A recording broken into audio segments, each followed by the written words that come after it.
Okay, hi and welcome to some video notes on how to write quadratic equations from a graph. So we're going to start with a graph, and then we're going to take that and write the equation of the parabola that we see there, the quadratic equation.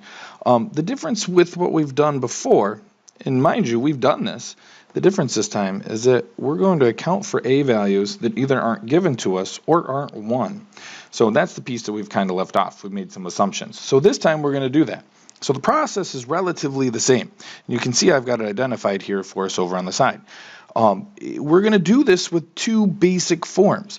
We're going to do this with vertex form, and then we're going to try it with factored form. And the reason that I've got only right here is that we can't write into standard form. It's just not something that we can really pull off and do. So we have to write into one of these two forms. Generally, we prefer to write into vertex form.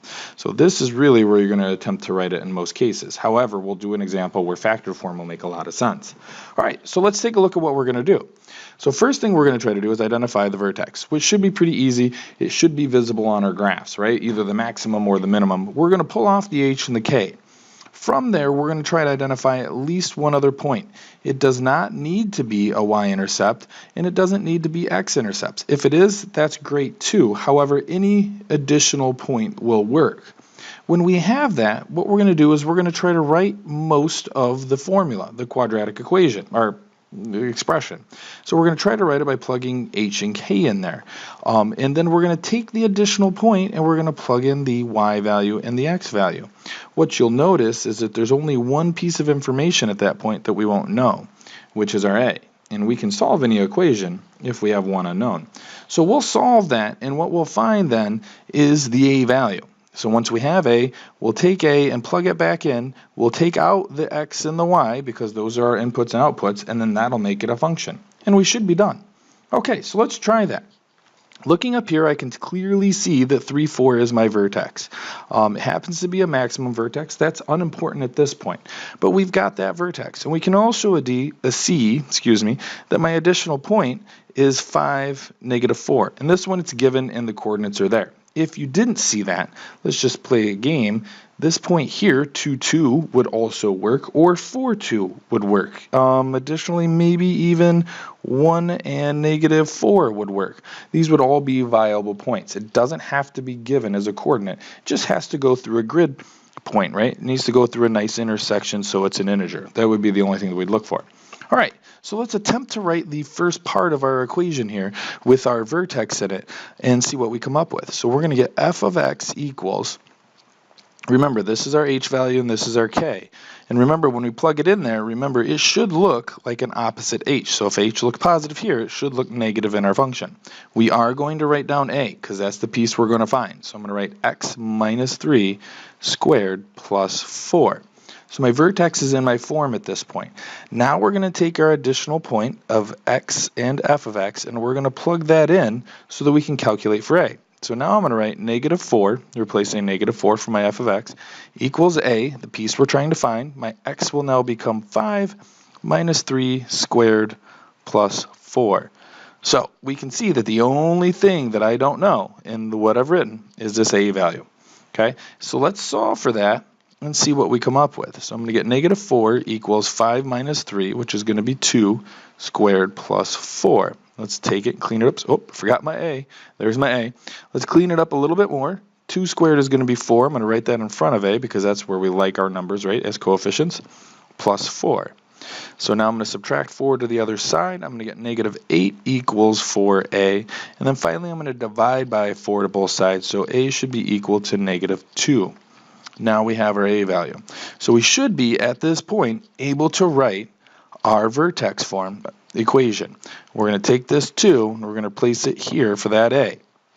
Again, leaving f of x and x in there. You would not want to write these values back in. Don't write your point back in at that. That would be wrong. Okay, then you wouldn't have a function. Function should have an input, an x value, and should have an output, a y value. So let's write our function. F of x equals our new a value, negative 2, times x minus 3 squared plus 4. So that's how we would do that in vertex form. Let's take a look at factored form. So we're going to come down here to factored form. It's pretty much the same thing, but notice we'll pretend that it didn't give us the vertex because we're pretending we don't see that one, or the vertex isn't a nice integer. Like this one really isn't. You can see here it doesn't look like it's going to be a nice neat integer. It's going to be some decimal. So, but they did give us two nice intercepts. So what we're going to do is we're going to take those intercepts and we're going to write them back into our linear factors because we can reverse solve those. And then we're going to take any additional point. You can see that we've got one here that we're going to use. We'll actually use the y-intercept this time. Looks like it's 1, 2, 3, oh, that's 5, so this is 2, 4, 6, 8, 10, so this is -8, it looks like, for that value there. So we're going to be using the point 0, 8 for our y-intercept, and then we're going to figure out what that a value is. So let's attempt to do this, and then we'll write the equation after we've plugged those values in. So here's our initial equation. F of x equals a times, and let's unsolve our linear factor. So if, we'll do a little side note over here, if x equals 2, if I want to go back to the linear factor, right? So this is the x coordinate, so x equals 2. I'm going to unsolve it. Whoops. We'll zoom this back out. Here we go. So I'm going to unsolve this by subtracting 2 on both sides. I'm going to get x minus 2 equals 0. Well, there's your linear factor, x minus 2. And we're going to do the same thing for the other value, so x equals -4. I'm going to unsolve that by adding 4 to both sides. So I get x plus 4 equals 0. So there's my two linear factors. So let's write those in. So I got x minus 2 and x plus 4.